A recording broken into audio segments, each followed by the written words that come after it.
mạng y tế, vì sức khỏe cộng đồng. Chào bạn, bạn đang nghe audio chuyên mục tiêu hóa trên website mạng y tế.vn. 6 điều cần biết về ung thư đại tràng.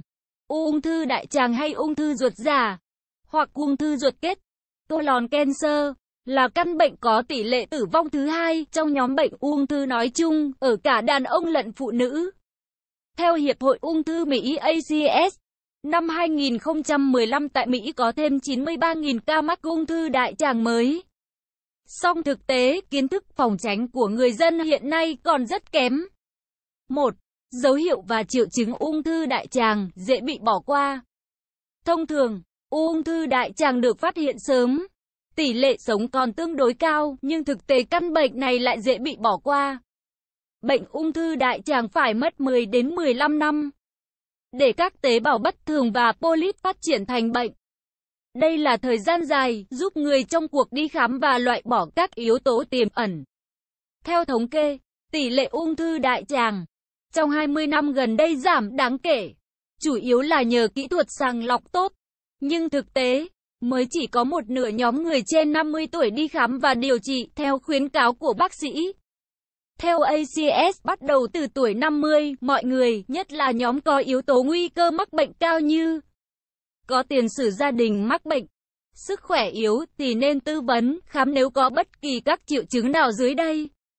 Có máu trong phân, trực tràng chảy máu, co thắt đau hoặc đầy hơi mãn tính, tiêu chảy, táo bón hoặc phân hẹp không giống như bình thường, kéo dài vài ngày. Khó khăn khi đi tiêu, các dấu hiệu khó chịu không giảm sau khi đã đại tiện. Giảm cân không rõ nguyên nhân, mệt mỏi và suy yếu cơ thể.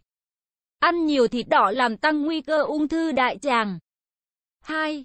Các dấu hiệu dễ bị bác sĩ bỏ qua. Ngay cả khi người trong cuộc có các triệu chứng ung thư đại tràng, cần đi khám, đôi khi cũng bị chẩn đoán nhầm.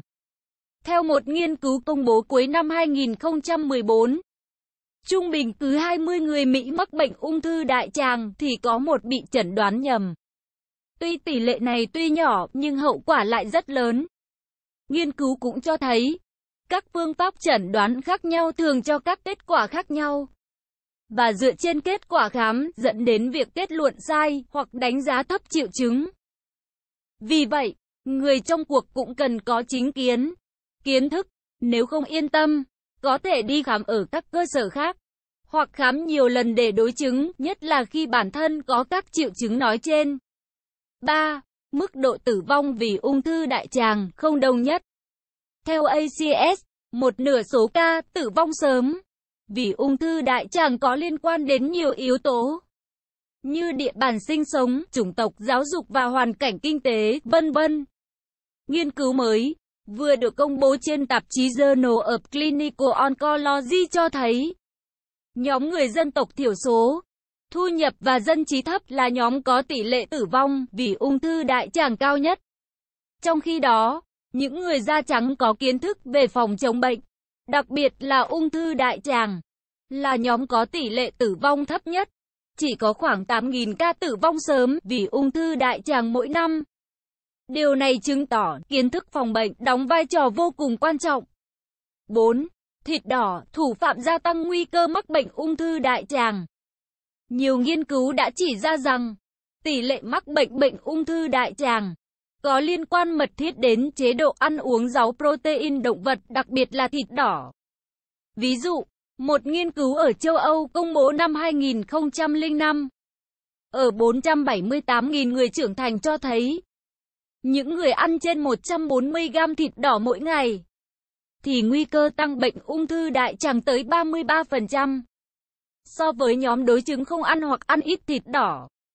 Cũng trong năm 2005, các nhà khoa học Mỹ cũng phát hiện thấy, việc ăn nhiều thịt đỏ đã qua chế biến làm tăng nguy cơ ung thư đại tràng. Mặc dù chưa tìm thấy cơ chế cụ thể thịt đỏ gây ung thư đại tràng, nhưng các nhà khoa học lại phát hiện thấy mối liên kết gia tăng bệnh của thịt đỏ. Trong khi đó, chế độ ăn uống nhiều rau xanh, trái cây và ngũ cốc nguyên hạt có thể giúp giảm bệnh. 5. Rủi ro mắc bệnh ung thư đại tràng gia tăng nếu mắc đái tháo đường type 2 và IBD. Nếu bị bệnh viêm ruột IBD hoặc bệnh đái tháo đường type 2, thì nguy cơ mắc bệnh ung thư đại tràng sẽ cao hơn so với nhóm người bình thường. IBD bao gồm cả bệnh Crohn và bệnh viêm loét đại tràng. Hai căn bệnh này làm tăng tình trạng viêm mãn tính đại tràng. Quá trình viêm nhiễm này có thể dẫn đến tình trạng phát triển không bình thường của hệ thống tiêu hóa, hoặc tạo ra các tế bào bất thường, lâu ngày dẫn đến ung thư. Rủi ro mắc bệnh ung thư đại tràng gia tăng nếu mắc đái tháo đường type 2 và IBD. Tương tự, những người mắc bệnh tiểu đường loại 2 cũng có nguy cơ gia tăng bệnh ung thư đại tràng. Bởi các yếu tố nguy cơ gây bệnh chung của bệnh đái tháo đường type 2 và ung thư đại tràng đều giống nhau, như béo phì, bệnh tự miễn, vân vân.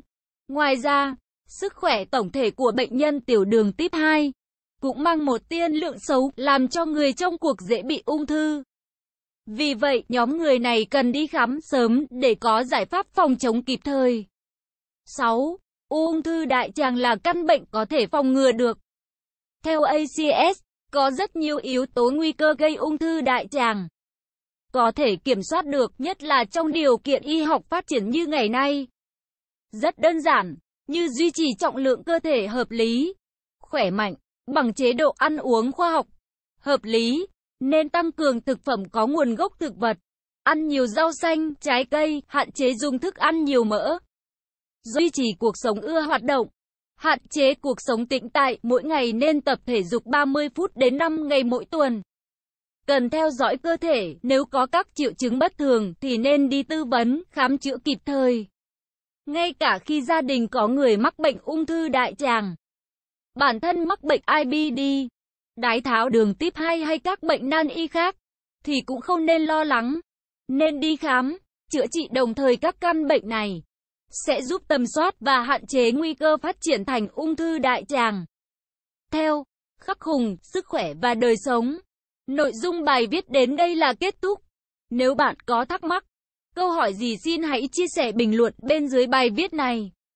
Mời bạn hãy đăng ký kênh Mạng Y tế, chia sẻ bài viết này tới bạn bè và theo dõi thêm những audio tiếp theo.